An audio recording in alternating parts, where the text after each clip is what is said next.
Here we go! We're feeling very gay because it's almost time to play. Grab your favorite chair with the Lucky Pierres. Yeah! What's up, everybody? Welcome back to the Lucky Pierre's Movie Reviews. Tonight we're reviewing a movie from 1995, Seven.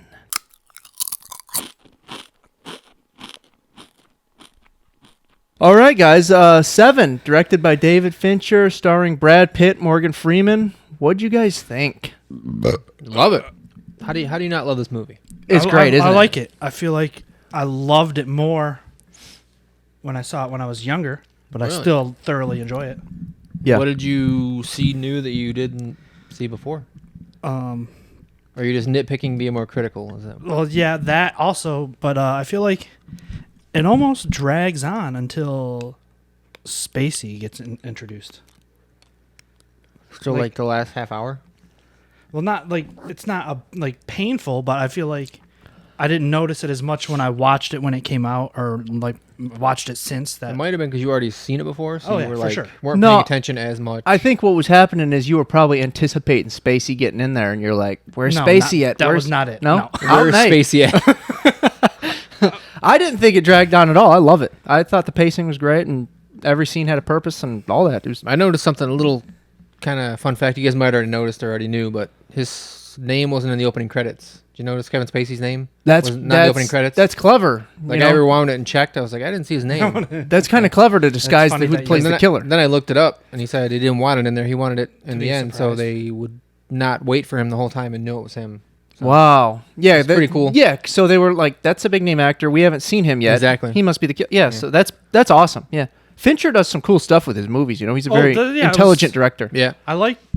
There was a lot of cool stuff. I don't remember it being that long. I guess like when I first. I didn't saw think it was too long. I didn't say too long, but Yeah. I'm just saying when the first time I've seen it and thinking back, I was like, "Damn, I loved that movie." And then when I just watched it, also like just watching it alone, I was just like, "This is a lot longer than I remember." It's got a cool like vibe to it. It's always raining. You know, it's good. It's always nasty and- Artistically, everything is great. Yeah, it's always nasty, grungy, and like bleak. Yeah, bleak. It's always raining, like at all times. Mm-hmm. Must be like Seattle or something. Did they mention the city? Did they? Joe said they did not say the city. didn't, no. I don't think they did. No, yeah, that's weird. Also, they really used Nine Inch Nails closer in a lot of movies in 95 and 96. Well, Or movies based in 95 and 96. you know that Fincher's boys with Trent Reznor, and How would I know that? he uses Nine Inch Nails and Reznor in a lot of his movies. Well, yeah, but we just watched The Fan, and it was literally in about 8 scenes in The Fan. I know, And then this, it was and then used in a lot. Fear Street just used that song because it takes place in 94. Yep, So I'm just saying, a lot of 95, 96, expect Nine Inch Nails to be in there. they collaborate a lot together though. If you watch I his have no movies, idea. Fincher and Reznor, that's like a thing. know that Social either. Network. I believe you, think but I just- Gone Girl. Yeah, I'm just saying. But you know what was cool though? A cool little thing. The contrast between Freeman and Pitt's characters. Like Freeman's like a super by the book. I was going to say, are there any cops in movies that exist who are nice to their new partner? I know. Every time they're just like, fucking hate him, off rip. He was cool in the dinner scene though. Yeah, but in the beginning, immediately, he just hated Brad Pitt. That's true. Yeah. He got a vibe from him like, oh, it's this rookie rogue, this newbie rogue cop coming in and trying to make a I name think for he was just himself. curious why he wanted to transfer there. Like he's like, what are you doing? Like you should. Nobody wants to work here. This is a terrible place. Yeah. He's been there forever, so he knows it's Just just worn down from the city. It's terrible. Yeah. He didn't know. Yeah, he didn't understand why Pitt wanted the assignment. You know what I mean? Their flashlights were fucking massive, also. They were, weren't they? Like, even bigger than, like, normal mag lights. I feel like they were, like, this long in their hands. Like, he's holding it over his shoulder like a bazooka. Like specially made flashlights for the Yeah, he's freaking like, movie. he was like, you know what? I want big flashlights. I need them custom made. They got to be past their face when they're on their shoulder. They got to be at least 2 feet long. But yeah. So basically, the story is, in a nutshell, a serial killer doing like killing, but like Based themed on of the seven sins. Yeah. 7 deadly sins. Gluttony is the first one. That man was enormous, by the way. absolutely enormous. Well, I think that was the point. Yeah, but that just like the I did when I was younger. I think I was just so enamored with like the idea and like how creepy and well done it was that I didn't care about anything else. Like I just thought the whole idea was so badass that I just went in with blinders and was like, "This is the best thing ever." yeah. Like this and Memento. When I was like that age, I was like, "Oh, they're so fucking good." I think it holds up though. I do too. honestly. I like I do too. It just has something like taboo about it, don't it? It's like I shouldn't be watching this. Really, almost. It kind of feels that way to me. Yeah, it did. there's no feel good moment in the movie whatsoever. No. Like, it doesn't make you feel No. good. No, I mean, besides the one scene where Morgan Freeman laughs, that's a great. that laugh is natural. You could tell. But you know what else is great in this movie? The lighting, subtly, Or lack thereof. subtly great. Yeah, but like you can't tell. Very dark and grimy movie. It is, but like I've been on like production sets, I guess. Not Put your hands down. not big movies, but I'm saying you don't notice that there's the lighting. There is lighting when it doesn't look like there's lighting. Oh, yeah. There's lighting Oh, behind. yeah, it's all intentional. Yeah, it's very It's subtly. not like they were just like, "Fuck it, we don't have lights, roll it." just all natural lighting. But the lighting is subtly great. I want to say that. Morgan Freeman immediately is like, "I can't get involved in this case," but nonstop is putting in work. Like even he's like, "I want nothing to do with it," and then he's like checking out books at the library and just sitting at home reading and taking note cards and like nonstop. Yeah, you know what was funny? I thought two different approaches to solving the case. Freeman's checking out books in the library, like super deep, methods, and then Pitt's just like looking at a letter, like just thinking it'll pop into his head. You know what I mean? Yeah. Two wildly different. Well, it was his first big case in that city, so Freeman had just been worn down from That's the true. terribleness of the city. That's and- true. Yeah. That probably changes how they approach a case in the city. You know what I mean?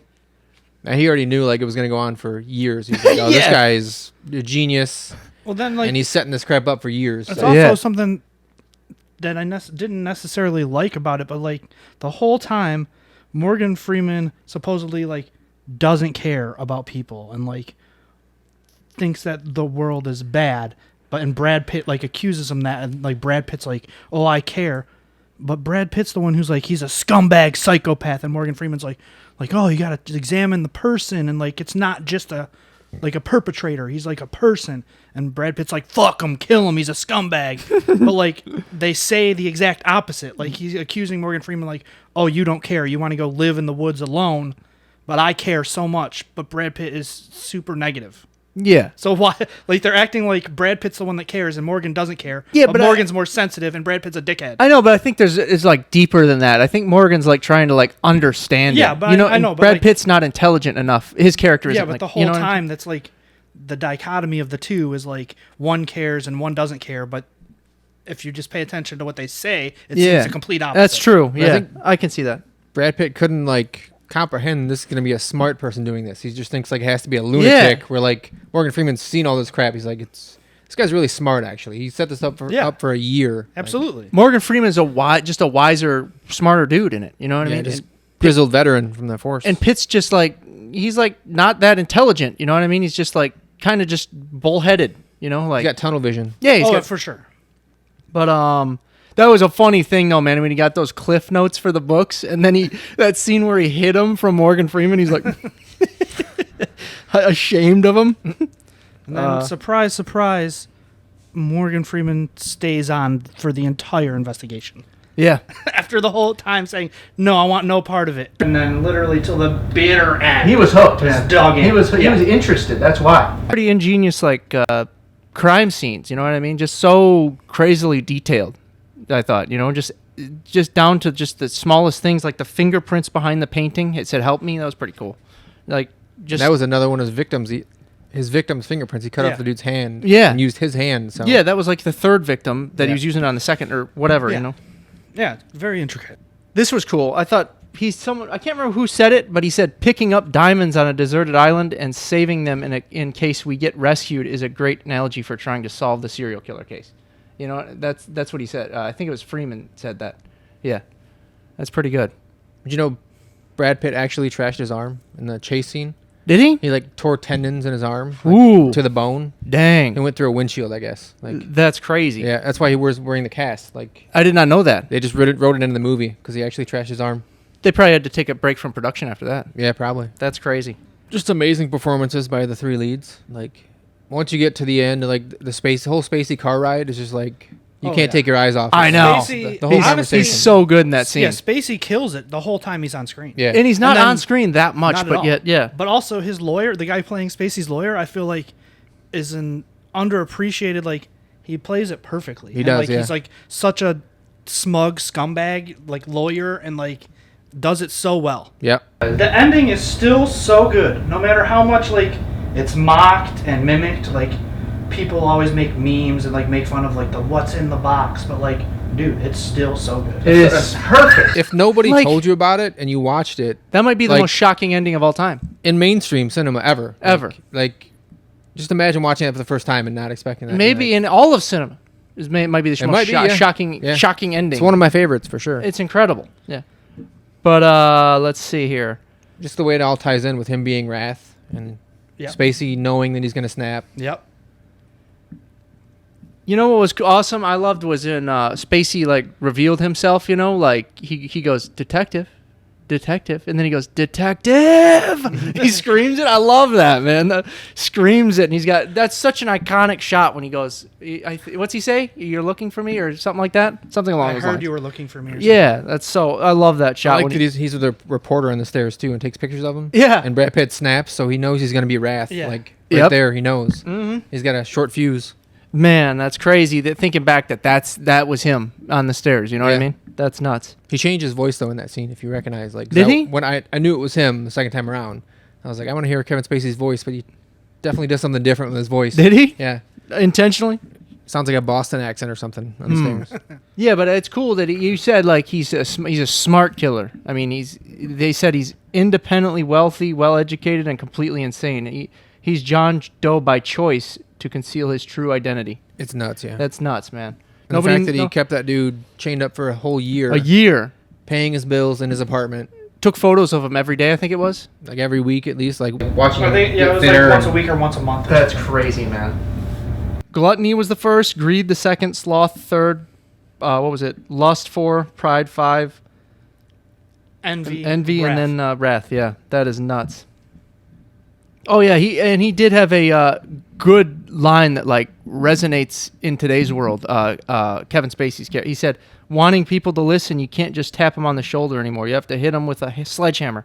Then you've got their strict attention." I like that line That's too. that's like so because people do that for attention today. You know what I mean? You have to do something crazy for attention. You know, and people will do anything for I it. like the one he says like, we see a deadly sun in every corner nowadays, and we just tolerate it because it's Yeah. Yeah.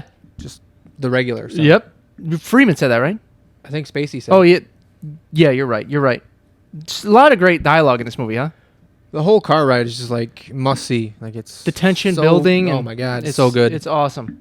And when you know that like what Kevin Spacey did to Brad Pitt and his woman, Yep. and he's saying those things to him in the car, Oh man. it's like I can't wait for you to see. You're just Yeah. like, "Ugh, you're When so-" yeah, after so you brutal. after you know it's a whole different like watch Yeah. kind of, you know what I mean? Yeah, but he views those murders as his art piece kind of. That's what he was Which, kind of. that's a common thing. Yeah, it's Yeah. like For serial their killers, purpose and yeah. their art, their Mhm. big masterwork or whatever. And I like when Morgan Freeman looks in the rearview mirror and Kevin Spacey's like excited. And he's like rocking back and forth. Yeah. He's like, oh, you're real excited about something, huh? Yeah, he was like giddy. Yeah. Giddy with excitement over, Yeah, you know. like fulfilling the plan. Yeah. Yeah, he's full. Yeah, exactly. Make And you like, think it's like a documentary of Kevin Spacey, like just the way he is. They play it so good. So sadistic, man. The stuff he says. Like, It I is. tried to play a husband. I went over to your wife, and oh man. it's So just yeah, like, so I took something. yeah. Her pretty little head. Yeah. Oh my God. And Brad Pitt didn't know she was pregnant, so it's even more like, Oh, yeah, I it's even forgot. more like a punch in the gut. My But then- God. Jeez. That then if you pick up like, it's like a subtle thing. Like when he says that, and then Brad Pitt makes eye contact with Morgan Freeman, and then you can tell like, in that instant, like he realized Morgan Freeman knew his wife was pregnant, and he didn't know, Yep. and then that made him like lose it even more. Right. Like just little. Mm-hmm. Little details. Yeah. That whole scene, like acting, is just unbelievable. Yeah, the whole movie is just the whole acting is just great throughout. Just so good. And just the atmosphere is just so good as well. I just love it. Yeah. I just love it so much. But all right, let's get to our ratings. What did you guys give it? 9. A 9. I am the same. I gave it a 9 as well. I give it an 8. I was between like a 7.5 and an 8, but it definitely is still great. But just, I loved it so much more when I was younger. Yeah. Because I guess probably picking it apart and like for a rating. Like it wasn't just me watching it for amusement. It was me watching it for the purpose of reviewing and rating it. Rating it, yeah. I get it, yeah. Funny Stuff story is will like rise or drop with that Yeah. purpose. a funny story is that when Kate first saw it, like she only tuned in like the first half hour she walked in, and she didn't know what really was going on. But she's like, if this ends the way I think it's gonna end, I'm gonna be so ticked. So tell me right now so I can shut it off. And I didn't tell her. And she was legit mad for like 3 days. That they ended that way. So I thought it was great. That's great. She'd never seen it before. No, This time. the first time like He's talking about the couple first time years she ago. saw Oh, okay, yeah. she just saw the way it ended and was legit ticked at me for 3 days because I didn't tell her how it ended. I was like, that's the whole point of the movie. Like the great. ending's the best part. All right, what do you think, guys? Watch it ASAP, watch it whenever, or skip it? Watch it ASAP, probably. Watch If it you haven't ASAP. seen it, watch it ASAP. Watch it ASAP. Absolutely watch it ASAP. Watch it ASAP. Seven, Unless watch it you're ASAP. only into Disney movies, then stay away. All right, guys. Which that's actually funny because I sent Ben a picture that somebody edited the other Yeah. day. Like it was a box and it said Frozen Elsa head on the box, and somebody wrote Disney brings you, and then it was the 7. letters. 7. Classic. All right, guys, we got the quote game. I got a movie quote for you guys, and you guys got to guess it. Here we go. It's two different men saying this. So, Okay. one's asking him a question. He says, "Is this some kind of joke? I've been trick or treated to death tonight. You don't know what death is."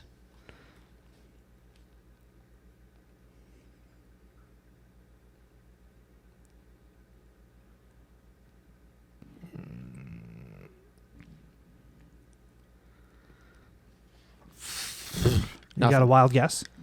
Halloween. You got it. Yeah. That's it. Is this some kind of joke? I've been trick or treated to death tonight. You don't know what death is.